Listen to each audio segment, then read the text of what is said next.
So hello guys, तो start करते हैं आज के इंपॉर्टेंट क्वेश्चंस की रिवीजन वाली क्लास। बहुत ही मोस्ट इंपॉर्टेंट करंट अफेयर्स के क्वेश्चन मैं आपके लिए लेकर के आया हूं, जिनका हम क्विक रिवीजन करेंगे पॉइंट टू पॉइंट। तो चलो बिना टाइम वेस्ट करे स्टार्ट करते हैं क्लास को। पहला प्रश्न है, देश में रूफटॉप सौर क्षमता वाला अग्रणी राज्य कौन सा बना? तो आंसर होगा गुजरात।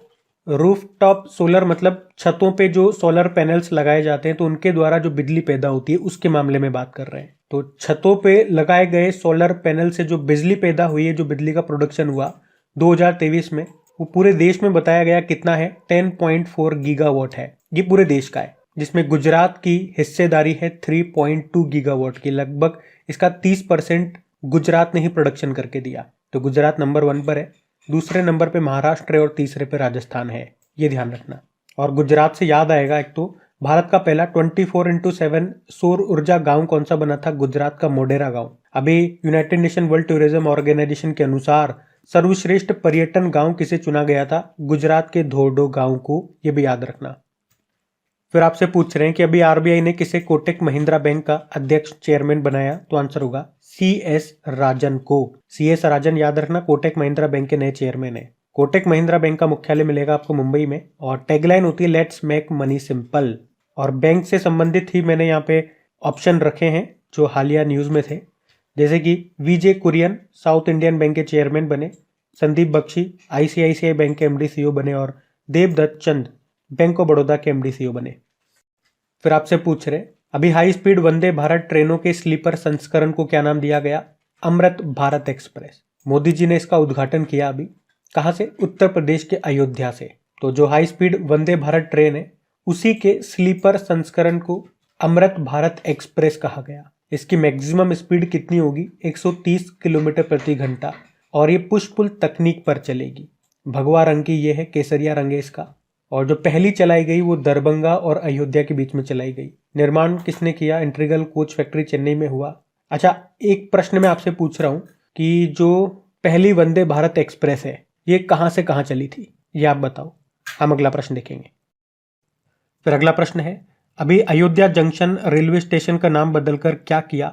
अयोध्या धाम स्टेशन कर दिया। और अभी अयोध्या एयरपोर्ट के बारे में भी मैं आपको बताऊंगा, जिसे इंटरनेशनल एयरपोर्ट का दर्जा मिल गया, और उसका नाम बदल के क्या कर दिया? आप मुझे कमेंट करके बताओ क्या कर दिया। अभी वो प्रश्न भी हम लेंगे। और अयोध्या से याद आएगा, उत्तर प्रदेश का पहला सोलर सिटी ये बनेगा अयोध्या। और उत्तर प्रदेश सरकार कहां पर मंदिर संग्रहालय बनाएगी? तो वो भी होगा अयोध्या। फिर अगला प्रश्न है, किस भारतीय राज्य को देश की पेट्रो राजधानी के रूप में मान्यता दी गई? तो आंसर होगा गुजरात। गुजरात, ये आंसर याद रखना है आपको। अगला प्रश्न क्या है, उत्तर प्रदेश की पहली इंट्रा डिस्ट्रिक्ट हेलीकॉप्टर सेवा ये कहां शुरू हुई? यह आगरा और मथुरा के बीच में शुरू हुई है। जो उत्तर प्रदेश के मुख्यमंत्री हैं योगी आदित्यनाथ, उन्होंने ये उत्तर प्रदेश की पहली अंतर जिला हेलीकॉप्टर सेवा को शुरू किया। किन किन जिलों के बीच में ये शुरू हुई ये याद रखना। आगरा के बटेश्वर और मथुरा के गोवर्धन के बीच में, जिनके बीच की दूरी है 65 किलोमीटर। अगला प्रश्न देखते हैं। चलो फिर बताओ, हाल ही में CISF की पहली महिला महानिदेशक डायरेक्टर जनरल कौन बनी है? बड़ा इंपॉर्टेंट नाम है, महत्वपूर्ण जानकारियां दूंगा, ध्यान से सुनना। तो इसका तो उत्तर नीना सिंह हो जाएगा। CISF मतलब सेंट्रल इंडस्ट्रियल सिक्योरिटी फोर्स, इसकी डायरेक्टर जनरल बन गई नीना सिंह, याद रखना। इनका नाम इसलिए भी इंपॉर्टेंट है क्योंकि इस पद पर आने वाली ये पहली महिला है। और राजस्थान वासियों को मैं बता दूं कि ये राजस्थान की पहली महिला IPS अधिकारी भी है। तो आपके लिए तो ये नाम और ज्यादा इंपॉर्टेंट हो गया। अच्छा, कुछ और अपॉइंटमेंट हुए हैं अभी, जैसे कि CRPF central reserve police force, इसके नए डायरेक्टर जनरल बन गए अनीश दयाल सिंह। ये अभी तक ITBP के डायरेक्टर जनरल थे। अब आप देखोगे ITBP के डायरेक्टर जनरल का पद खाली हो गया, तो वहां पे भी नए आ गए। कौन बन गए? राहुल रसगोत्रा, ये ITBP के नए डायरेक्टर जनरल बन गए। तो ये 3 अपॉइंटमेंट बहुत ही ज्यादा इंपॉर्टेंट है, इनको याद रखना। आपको याद है अभी बॉर्डर सिक्योरिटी फोर्स के डायरेक्टर जनरल कौन बने थे? नितिन अग्रवाल बने थे। ये कुछ समय पहले ही बने थे, तो ये भी इंपॉर्टेंट हो गया, ध्यान रखना ये। अगला प्रश्न देखते हैं। फिर बताओ, राजस्थान का पहला स्नेक पार्क ये कहां पर खुलेगा? कोटा में खुलेगा जी, कोटा राजस्थान में। कोटा के बूंदी रोड स्थित जो हर्बल पार्क है वहां पे ये बनाया जाएगा। इसमें सांपों की करीब 33 प्रजातियां होंगी, 29 भारतीय और 4 अमेरिकी प्रजातियां होंगी। कोटा भी न्यूज में क्यों था? क्योंकि मिस इंडिया 2023 का जो खिताब जीता है नंदिनी गुप्ता ने, वो कोटा राजस्थान से ही है। कोटा जिसे एजुकेशन सिटी भी कहा जाता है, और हमारे जो लोकसभा अध्यक्ष हैं ओम बिरला, वो कोटा के ही निवासी हैं। अगला प्रश्न है, FIDE World Rapid Chess Championship 2023 का खिताब किसने जीता? मैग्नस कार्लसन ने जीता है। तो FIDE World Rapid Chess Championship 2023 की हम बात कर रहे हैं, जो कहाँ पे हुआ, समरकंद उज्बेकिस्तान में हुआ। और विजेता रहे मैग्नस कार्लसन, ये नॉर्वे के चेस प्लेयर हैं, नंबर 1 चेस प्लेयर हैं ये। रिकॉर्ड 5वीं बार उन्होंने ये वर्ल्ड रैपिड चेस चैंपियनशिप को जीता है। अभी आपको याद हो तो 2023 में ही फिडे वर्ल्ड कप 2023 का आयोजन हुआ था अजरबैजान की कैपिटल बाकू में। उसमें भी ये पहले स्थान पे रहे थे मैग्नस कार्लसन, और उसमें दूसरे स्थान पे भारतीय थे आर प्रज्ञानंद, उनका नाम है।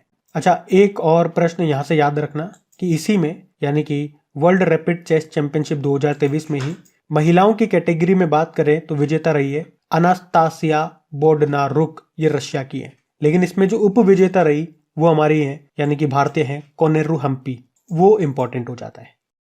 अब अगला प्रश्न क्या है कि यूरोपीय संघ आयोग के पूर्व अध्यक्ष का निधन हो गया साहब, नाम बताओ। तो उनका नाम है जैक्स डेलर्स। इन्होंने 1985 से लेकर 1995 तक यूरोपीय आयोग का नेतृत्व किया था, निधन हो गया अभी। यूरोपियन यूनियन की बात कर लेते हैं, यहाँ से स्टैटिक बन जाएंगे आपके।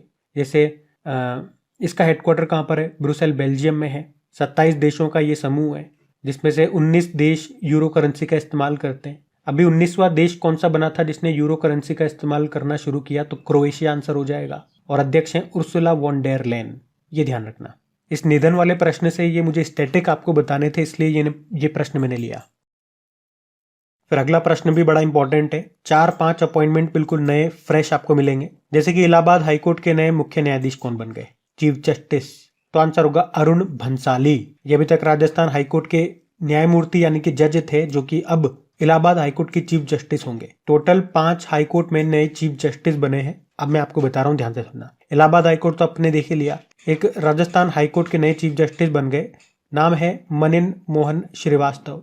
गुवाहाटी हाईकोर्ट के चीफ जस्टिस बने, नाम है विजय बिश्नोई। झारखंड हाईकोर्ट के चीफ जस्टिस बने, नाम है BR सारंगी। और पंजाब व हरियाणा हाईकोर्ट के नए चीफ जस्टिस बने, उनका नाम है शील नागू। तो ये 5 अपॉइंटमेंट मैंने एक ही प्रश्न में आपको करा दिए। तो ये एक ही प्रश्न में 5 इंपॉर्टेंट प्रश्न की शक्ति आ गई, ध्यान रखना। अब अगला प्रश्न क्या है, गृह मंत्री जो है अमित शाह, इन्होंने किसे मैन ऑफ द ईयर 2023 पुरस्कार से सम्मानित किया। तो आंसर होगा LP हेमंत को। तो कौन है ये LP हेमंत, ये लैटिन अमेरिका और कैरेबियन परिषद के निदेशक हैं, और इनको अभी हमारे गृह मंत्री अमित शाह जी ने मैन ऑफ द ईयर 2023 पुरस्कार से सम्मानित किया है। तो ध्यान रखना इनका नाम। अगला प्रश्न देखते हैं। फिर अगला प्रश्न क्या है, अयोध्या हवाई अड्डे का नाम बदल के क्या कर दिया, या किन के नाम पे रख दिया। पूछा भी था मैंने ये प्रश्न आपसे, तो आंसर इसका महर्षि वाल्मीकि के नाम पे। वैसे अभी तक इसे मर्यादा पुरुषोत्तम श्री राम हवाई अड्डा कहा जा रहा था, लेकिन अभी मोदी जी ने इसका उद्घाटन कर दिया, इंटरनेशनल हवाई अड्डे का दर्जा मिल गया और नाम महर्षि वाल्मीकि जी के नाम पे हो गया, ये याद रखना। अभी आपको पता है अयोध्या जंक्शन रेलवे स्टेशन का नाम भी बदल के हमने क्या कर दिया, अयोध्या धाम रेलवे स्टेशन कर दिया, याद रखना ये। फिर अगला प्रश्न है, वाई भारत मैटर्स नाम की बुक को किसने लिखा। सुब्रमण्यम जयशंकर ने लिखा है। बड़ी इंपॉर्टेंट बुक हो गई है भैया, ये हमारे विदेश मंत्री साहब ने लिखी है, वाई भारत मैटर्स, याद रखना ये। फिर अगला प्रश्न है, अभी रिलायंस ने भारत GPT लॉन्च करने के लिए किसके साथ समझौता किया, IIT बॉम्बे के साथ। तो ये जो भारत GPT होगा ये कंपटीशन देगा या कंपटीशन करेगा किससे, जो ओपन AI का चैट GPT है, गूगल का बार्ड है, उन सब से। और रशिया ने भी एक गीगा चैट लॉन्च किया था, उससे भी करेगा। तो याद रखना कौन कौन मिलके बना रहे, रिलायंस और IIT बॉम्बे। GPT मतलब क्या हो गया, जनरेटिव प्री ट्रेंड ट्रांसफॉर्मर। चलो फिर बताओ, अभी भारत की पहली पनडुब्बी पर्यटन सुविधा ये किस स्थान पर शुरू की जाएगी। तो आंसर होगा गुजरात में। तो गुजरात सरकार द्वारका में भारत की पहली पनडुब्बी पर्यटन शुरू करेगी मजगांव डॉक लिमिटेड की मदद से। मतलब इसमें जो पर्यटक होंगे वो पनडुब्बी में बैठकर समुद्र तल से 100 मीटर नीचे जा सकेंगे और द्वीप के चारों ओर चक्कर लगा करके समुद्र के अंदर का जीवन देखेंगे। एक साथ 30 यात्री इस पनडुब्बी में बैठ पाएंगे। अच्छा, पनडुब्बी से आपको याद आएगा कि भारत की पहली परमाणु पनडुब्बी का नाम क्या है, INS अरिहंत है। और अगर मैं आपसे पूछूं कि भारत की पहली पनडुब्बी कौन सी हमने शामिल की थी और कब की थी, 8 दिसंबर 1967 को, जिसका नाम कलवरी था। रशिया से ली थी हमने वो, सोवियत यूनियन आप बोल सकते हो। और प्रोजेक्ट 75 जरूर याद रखना, क्योंकि इसके तहत 6 स्कॉर्पियन क्लास सबमरीन्स बन रही है। कौन बना रहा है, मजगांव डॉक लिमिटेड मुंबई। 6 के नाम मैं आपको बता दूं, INS Kalvari, INS Khanderi, INS करंज, INS वेला, INS वागीर और INS वागशीर। आप जानते हो देश का पहला एंटी सबमरीन जहाज कौन सा है, INS अर्नला है। गार्डन रिच शिप बिल्डर ने इसको बनाया है। ये बड़ा महत्वपूर्ण है, जो मैं आपको एक्स्ट्रा जानकारियां दे रहा हूं इंपॉर्टेंट है, मोस्ट इंपॉर्टेंट है, ध्यान में रखना ये।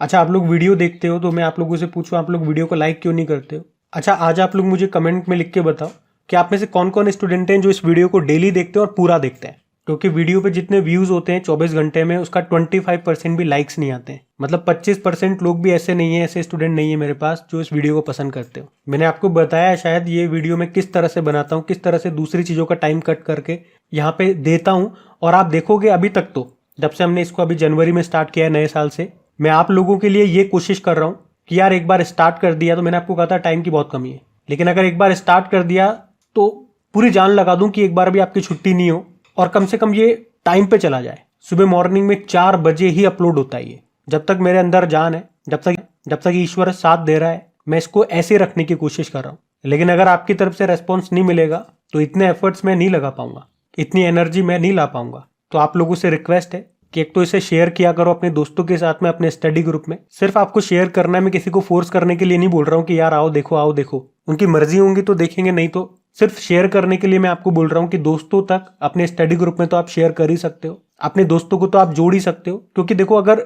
स्टूडेंट जुड़ेंगे तो इसे कंटिन्यू रखने में मुझे ही मजा आएगा। अगर आपको फायदा हो रहा है, बेनिफिट हो रहा है, तो आप भी चाहोगे कि वीडियो कंटिन्यू रहे, और इसे कंटिन्यू रखने में मुझे स्ट्रेंथ चाहिए, मुझे रेस्पॉन्स चाहिए। तो शेयर आपको करना पड़ेगा प्लीज, और कम से कम वीडियो को तो लाइक कर दिया करो। मोबाइल पे सिर्फ एक टैप करना होता है आपको। जब वीडियो फिर डिसकंटिन्यू हो जाते हैं, फिर इतने लंबे लंबे मैसेजेस आप लिखते हो, तो उन लंबे लंबे मैसेजेस लिखने से तो अच्छा है ना कि वीडियो पे एक टैप कर दें, पसंद आता है तो वीडियो को लाइक कर दें। तो मुझे उम्मीद रहेगी कम से कम जो वीडियो को पसंद करते हैं आप डेली अब वीडियो को लाइक और शेयर करेंगे। और मैं भी आपसे प्रॉमिस करता हूँ, अगर आप ऐसा करेंगे तो मैं पूरी जान लगाऊंगा, इसको कंटिन्यू रखूंगा और टाइम पे रखूंगा। ये मैंने तो आपसे प्रॉमिस कर दिया, अब आपका प्रॉमिस बाकी है। अभी हम अगला प्रश्न देखते हैं। चलो फिर बताओ, अभी किसने गॉड ऑफ केओस क्षुद्र ग्रह का अध्ययन करने के लिए एक मिशन शुरू किया? तो आंसर होगा नासा ने। तो गॉड ऑफ केओस यानी कि अराजकता का देवता, मतलब ये एक एस्टेरॉइड, एक क्षुद्र ग्रह है, और इसी को ये नाम दिया गया है गॉड ऑफ केओस। और इसी को एपोफिस एस्टेरॉइड भी कहा जाता है, ये भी याद रखना। और अभी इसी की स्टडी करने के लिए नासा ने एक मिशन शुरू किया, और इस मिशन के तहत उन्होंने एक अंतरिक्ष यान को लॉन्च किया जिसका नाम है ओसिरिस एपेक्स, या ओसिरिस REX भी इसको बोला गया। और क्यों स्टडी कर रहे हैं हम इसकी? क्योंकि ये एस्टेरॉइड 2029 में पृथ्वी के बहुत पास से गुजरेगा, इसीलिए इसकी स्टडी ये करना चाह रहे हैं। एस्टेरॉइड कहाँ पाए जाते हैं? जो क्षुद्र ग्रह हैं वो मंगल और बृहस्पति, मार्स और जुपिटर के बीच में पाए जाते हैं। सूर्य का चक्कर लगाते हैं ये भी हमारी तरह। और एक एस्टेरॉइड डे भी होता है, 30 जून को मनाते हैं उसको। आपको याद हो तो अभी नासा ने साइकी मिशन भी लॉन्च किया था। साइकी, ये एक एस्टेरॉइड को ही नाम दिया गया था, उसी की स्टडी के लिए ये साइकी मिशन शुरू किया था नासा ने। और आपको याद हो तो कुछ समय पहले नासा ने एक डार्ट मिशन भी लॉन्च किया था। पृथ्वी की तरफ एक एस्टेरॉइड आ रहा था, तो उसे रोकने के लिए आप कह सकते हो नासा ने ये डार्ट मिशन शुरू किया था। ये न्यूज में थे इसी से संबंधित, तो मैंने आपको रिकॉल करवा दिए। अगला प्रश्न क्या है कि भारत ने किस देश को पहली बार कच्चा तेल खरीदने के लिए रुपये में भुगतान किया? तो याद रखना यूनाइटेड अरब अमीरात इसका आंसर होगा। और यूनाइटेड अरब अमीरात न्यूज में बहुत है अभी। सबसे इंपॉर्टेंट तो यही पॉइंट है कि अभी COP 28 का आयोजन यहीं पे हुआ था। अब आपके लिए एक प्रश्न बन जाएगा, 2024 में COP 29 का आयोजन ये कहां पे होना है बताइए। और अगला प्रश्न कि हुंडई मोटर इंडिया की ब्रांड एम्बेसडर कौन बन गई? तो आंसर आ गया, दीपिका पादुकोण बन गई। अभी बिस्लेरी की भी ये बनी थी। फिर आपसे पूछ रहे हैं चीन के नए रक्षा मंत्री बन गए कौन? डोंग जुन बन गए। ये अभी तक चीन के पूर्व नौसेना प्रमुख थे, लेकिन अब ये रक्षा मंत्री होंगे। चीन की कैपिटल होती है बीजिंग, करेंसी है रेनबिनबी या फिर युआन, और प्रेसिडेंट है शी जिनपिंग। हम इसके साथ कौन सी एक्सरसाइज करते हैं? चाइना के साथ हैंड इन हैंड एक्सरसाइज करते हैं। आप बताओ, भारत और चीन के बीच की जो बॉर्डर लाइन है उसको क्या कहते हैं? जिस तरह से भारत और पाकिस्तान के बीच की बॉर्डर लाइन को हम रेड क्लिफ लाइन कहते हैं, उसी तरह से ये पूछ रहा हूं मैं आपसे। वैसे बीजिंग में आपको शंघाई कोऑपरेशन ऑर्गेनाइजेशन का एशियन इंफ्रास्ट्रक्चर इन्वेस्टमेंट बैंक का हेडक्वार्टर मिलेगा, और न्यू डेवलपमेंट बैंक का हेडक्वार्टर कहां मिलेगा? ये मिलेगा शंघाई में, याद रखना। फिर आपसे पूछ रहे हैं अभी किस देश ने ब्रिक्स संगठन में जुड़ने से मना कर दिया? तो आंसर होगा अर्जेंटीना। आपको याद है भी अर्जेंटीना में नए प्रेसिडेंट बने थे, जेवियर मेली उनका नाम है। ये प्रश्न एग्जाम में आया था अभी, एक तो यही पॉइंट मैं आपको बता दूं। और एक्चुअली में पिछले साल आपने पढ़ा होगा कि ब्रिक्स में 6 नए देश जुड़ने वाले हैं। 6 कौन से हैं वो? अर्जेंटीना, इजिप्ट, यूनाइटेड अरब अमीरात, सऊदी अरब, ईरान और इथोपिया। कब जुड़ने वाले थे? 1 जनवरी 2024 को। लेकिन उससे पहले अर्जेंटीना में नए ये आ गए कौन? प्रेसिडेंट आ गए जेवियर मेली और उन्होंने कहा कि भैया हम नहीं जुड़ेंगे। जुड़ने का फैसला पुरानी वाली सरकार ने किया था, अब यहाँ पे नई सरकार बन चुकी है और हम फैसला लेते हैं कि हम नहीं जुड़ेंगे। तो फिर ब्रिक्स देशों ने भी कह दिया नहीं जुड़ना तो मत जुड़ो, भाड़ में जाओ, बाकी जो 5 बचे हुए हैं वो आ जाओ। तो अब 5 बन चुके हैं, अर्जेंटीना नहीं बना है, ये आपको याद रखने हैं। 6 के नाम मैंने आपको बता दिए। और आपको याद होगा अभी 2023 में 15वीं जो ब्रिक्स की समिट हुई थी वो कहाँ पे हुई थी? साउथ अफ्रीका में हुई थी। और वैसे 2024 में नियम के अनुसार तो ब्राजील में होनी थी, लेकिन ब्राजील में नहीं हो रही। क्यों नहीं हो रही वो भी मैंने आपको बताया, क्योंकि ब्राजील इस बार G20 की अध्यक्षता कर रहा है, इसीलिए नहीं हो रही है। तो अब 2024 में ब्रिक्स की अध्यक्षता कौन कर रहा है? रशिया कर रहा है। अर्जेंटीना के भी स्टैटिक देख लो, न्यूज में कैपिटल ब्यूनस आयर्स होती है, करेंसी है अर्जेंटीनी पीसो। प्रेसिडेंट मैंने आपको बता दिया नए बन गए, जेवियर मेली नाम है। तो ये थी आज की आपकी रिवीजन वाली क्लास। उम्मीद करूंगा हमेशा की तरह पसंद आई होगी। अच्छा, मैं जानना चाहूंगा कि हमारी इस वाली क्लास में कोई नए स्टूडेंट है क्या, तो पहली बार इस वीडियो को देख रहे हैं भाई, कोई नए स्टूडेंट भी इसको देखते हैं क्या? मैं ये जानना चाहता हूँ। कमेंट करके जरूर बताएं और आपको वीडियो कैसा लगा ये भी जरूर बताएं और वीडियो को लाइक और शेयर करते रहना। आज के लिए काफी है, थैंक यू।